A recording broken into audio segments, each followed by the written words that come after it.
Hello guys! Today I'll show you how to delete your LinkedIn account. First, go to the website Deleteo.app. Here you can find LinkedIn and see all the step-by-step instructions. Let's follow them together.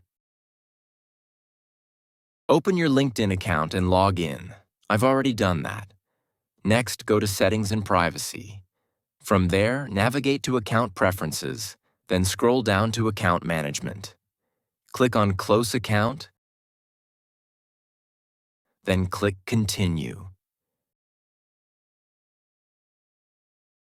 Now choose the reason why you want to close your account. You can select any option. Enter your password, click Done, and that's it. Your LinkedIn account will be closed.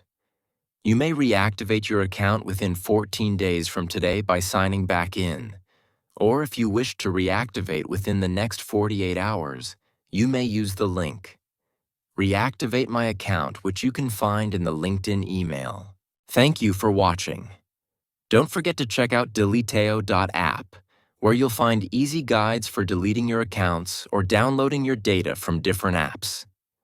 You can also find your accounts using your email, phone number, or username, and check if your data has been leaked.